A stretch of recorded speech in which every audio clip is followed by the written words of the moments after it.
بسم اللہ الرحمن الرحیم۔ 17 جنوری سن 2023 کا وہ عظیم دن ہے کہ جس دن پاکستان کی نیشنل اسمبلی سے ناموس صحابہ ترمیمی بل منظور ہوا۔ میں سب سے پہلے اس بل کو پیش کرنے پر مولانا عبدالاکبر چترالی صاحب کا شکریہ ادا کروں گا،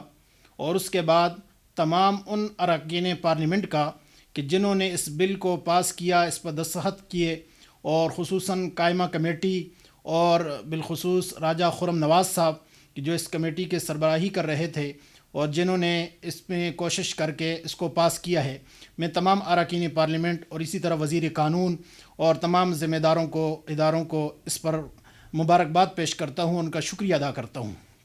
اور ہم یہ سمجھتے ہیں، ہماری پارٹی پاکستان رائے حق پارٹی یہ سمجھتی ہے کہ یہ بل پاکستان کے اندر فرقہ واریت کے خاتمے، دہشت گردی کے خاتمے اور انتہا پسندی کے خاتمے کے لیے سنگ میل ثابت ہوگا، اور پاکستان کو مزید مستحکم کرے گا، کیونکہ پاکستان میں ہمیشہ اس سے پہلے جب بھی کوئی انتہا پسندی ہوئی ہے، جب بھی کوئی افراتفری ہوئی ہے، تو وہ ان مقدس شخصیات بالخصوص صحابہ اکرام رضوان اللہ تعالیٰ علیہم اجمعین، اہل بیت اطہار اور ازواج مطہرات کی توہین اور گستاخی پر ہوئی ہے۔ اور ہم یہ سمجھتے ہیں کہ جب ان مقدس شخصیات کی توہین پاکستان میں رک جائے گی تو بہت سارے حوالوں سے پاکستان امن کا گہوارہ بن جائے گا۔ اور جب یہ بل پیش ہوا تو اس کے بعد کچھ لوگوں نے اس کی مخالفت بھی کی، وہ چند لوگ ہیں، لیکن میں ان سے پوچھنا چاہتا ہوں کہ مخالفت اس کی بنتی نہیں ہے، کیوں کہ ہم بھی پاکستان میں امن چاہتے ہیں۔ اگر وہ بھی امن کے خیر خواہ ہیں اور وہ بات تو امن کی کرتے ہیں، وحدت کی کرتے ہیں، اتحاد کی کرتے ہیں، تو پھر اتحاد کا فارمولہ صحابہ اکرام، اہل بیت اطہار اور ازواج مطہرات ہیں۔ جب ان کی توہین نہیں ہوگی تو کسی قسم کی فرقہ واریت ملک میں نہیں ہوگی۔ اور اگر وہ یہ سمجھتے ہیں، ایک کلپ میں سن رہا تھا جس میں ایک صاحب فرما رہے تھے کہ اس سے بعض لوگوں کو صحابیت کے لبادے میں چھپانے کی کوشش کر رہے ہیں، گویا کہ وہ کچھ لوگوں کو صحابی نہیں مانتے، تو میں یہ کہنا چاہوں گا کہ اگر آپ نہیں مانتے تو ہم زبردستی منوانا بھی نہیں چاہتے، کیونکہ صحابہ اکرام مسلمانوں کے بنیادی اولین اساس ہیں، اور ہم ان کو زبردستی کسی سے منوانا نہیں چاہتے، لیکن صحابہ کی توہین اس ملک کے اندر برداشت نہیں کرنا چاہتے۔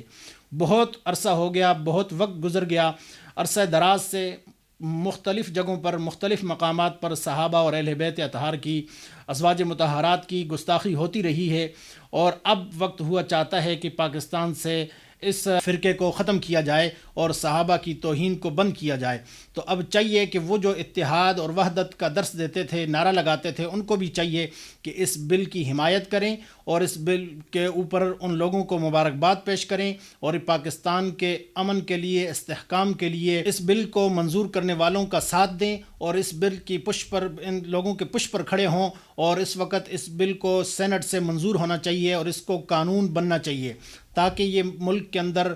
صحابہ اکرام مقدس شخصیات کی توہین نہ ہو۔ ہم کسی کی بھی توہین جو ہے برداشت نہیں کرتے، اور چاہے وہ اہل بیت ہوں، چاہے وہ صحابہ اکرام ہوں، چاہے وہ ازواج مطہرات ہوں، چاہے وہ اولیاء اکرام ہوں، ہم کسی کی بھی توہین جو ہے ہمیشہ یہ فتنے اور فساد کی جڑ ہے۔ جب کسی کی توہین ہوگی تو فتنہ اور فساد ہوگا۔ ماننا نہ ماننا یہ اپنی جگہ پر بات ہے، کون کس کو مانتا ہے کون نہیں مانتا وہ ایمان کی بات ہے، کس کا کس پر ایمان ہے۔ بہت سارے لوگ قرآن کو نہیں مانتے، آقا دو جہان صلی اللہ علیہ وسلم کو نہیں مانتے، لیکن نہ ماننے کا مطلب یہ بھی نہیں کہ وہ توہین کرنے لگ جائیں اور وہ کہیں کہ ہم مانتے نہیں۔ ماننا نہ ماننا الگ مسئلہ ہے، لیکن توہین برداشت نہیں ہو سکتی۔ وہ لوگ جو قرآن کی توہین کرتے ہیں وہ نہیں مانتے، ہم قرآن کی توہین بھی برداشت نہیں کرتے، اسی طرح آقا دو جہان کی توہین برداشت نہیں کرتے۔ تو بعین ہی اسی طرح صحابہ اکرام اور اہل بیت کو اگر کوئی نہیں مانتا تو بھلے نہ مانے، لیکن توہین جو ہے اس ملک کے اندر اب بند ہونی چاہیے،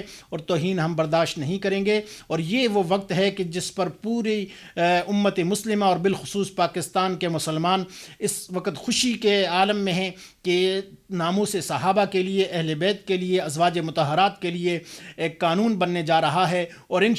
انشاءاللہ العزیز میں امید کرتا ہوں سینٹ کے ممبران سے کہ وہ بھی اس بل کو متفقہ طور پر پاس کریں گے اور انشاءاللہ یہ ملک میں قانون بنے گا جس سے ملک امن و استحکام کا گہوارہ بنے گا۔ اسلام زندہ باد، پاکستان پائندہ باد۔ وآخر دعوانا